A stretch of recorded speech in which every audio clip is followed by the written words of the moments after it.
मृगगड किल्ला शांत पण सजग प्रहरी. सह्याद्रीच्या कृषीत रायगड जिल्ह्यात उभा आहे एक छोटासा पण इतिहास सांगणारा किल्ला, तो म्हणजेच मृगगड. आज हा किल्ला शांत आहे, पण जेव्हा तुम्ही वर उभे राहता, वाऱ्याचा आवाज ऐकता, तेव्हा जाणवतं इतिहास अजूनही जिवंत आहे. चला तर मग जाऊया मृगगड किल्ल्यावर. मृगगडसाठी आपण खोपोलीवरून सरळ गाडी केली ते बेलीव विलेजपर्यंत. तर बेलीव गाव हा तिथला बेस विलेज आहे आणि इथूनच आज आपण आपल्या ट्रेकला सुरुवात करत आहोत. गड हा अतिशय सरळ आणि सोपा आहे.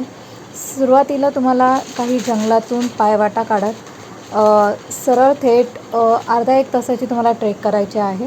वरच्या प्लॅटूवर पोहोचताना फक्त तुम्हाला एक चिमणी क्लाइंब लागतो. तर हा चिमणी क्लाइंबच एक जो आहे पॅच, रॉक पॅच, तो थोडासा डिफिकल्ट आहे, तर इथे तुम्हाला थोडीशी काळजी घ्यायची आहे. हा चिमणी क्लाइंब वरतून केल्याच्या नंतर इथे तुम्हाला दोन रस्ते लागतील. एक म्हणजे थेट सरळ तुम्हाला प्लॅटूवरती घेऊन जाईल आणि दुसरा जो रस्ता आहे तो तुम्हाला गुहेला घेऊन जाईल.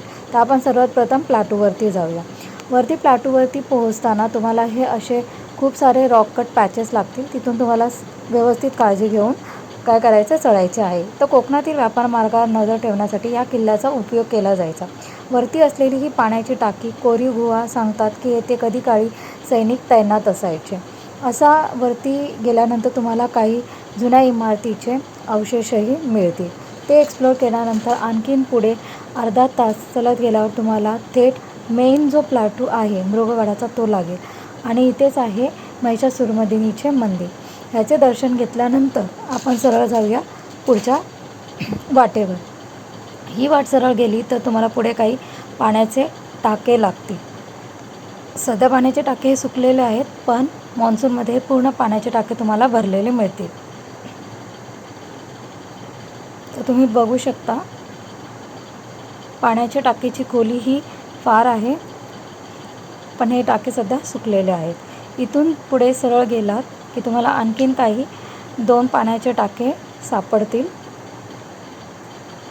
फक्त तुम्हाला 10 ते 15 मिनटं पुढे प्लॅटू हा एक्सप्लोअर करायचा आहे आणि त्याबरोबरच तुम्हाला पुढे आणखीन काही जुन्या इमारतीचे अवशेषही सापडतील. तर हे तुम्ही पाहू शकता. तर हे आहेत काही जुन्या इमारती. मोठे दरवाजे नाहीत, भव्य तटबंदीही नाही, पण या किल्ल्याने पाहिलं मराठ्यांच्या स्वराज्याचा काळ.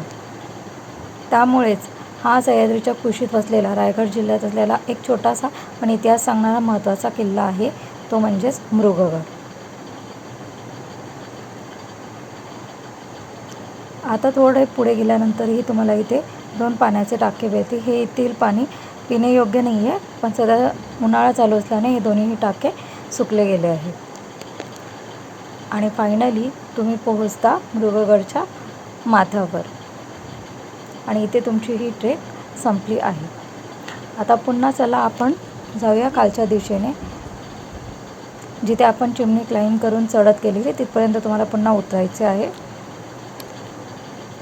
नंतर पाहिजे तसं क्रॉप करून घे. उतरताना तेवढी तुम्हाला काळजी घ्यायची आहे.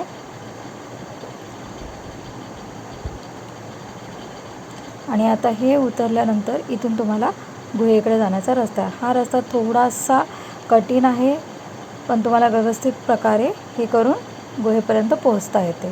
तर ही आहे इथे केव्स, हे तुम्ही पाहू शकता. अतिशय सुंदर असे तुम्हाला दृश्य या केव्समधून पाहता येईल. इथे तुम्ही निवांतपणे शांतता अनुभवू शकता आणि बस इथे थोडीशी विश्रांती घेतल्यानंतर आम्ही निघालो आमच्या पुढच्या वाटेसाठी.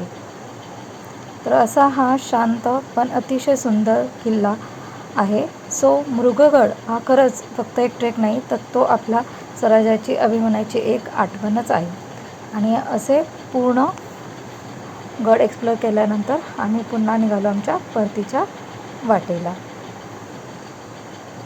परत असताना इथे तुम्हाला एक छोटीशी आणखीन एक केव भेटेल. ती केवही तुम्ही एक्सप्लोअर करू शकता. खूप अनटच केव्ज आहे, अनलाईक म्हणजे थोडीही गर्दी नसलेला fort. So you can feel the wind here. आणि अशा प्रकारे तुम्ही केवच्या आतमध्ये जाऊ शकता. पण मी पर्सनली तुम्हाला सजेस्ट करेल की केवच्या आत जाऊ नका, कारण केवच्या आत जाताना खूप सारे फ्लाईज वगैरे होते. खूप कोंबट असा वास होता, तर त्याच्याने तुम्ही आजारी पडू शकता.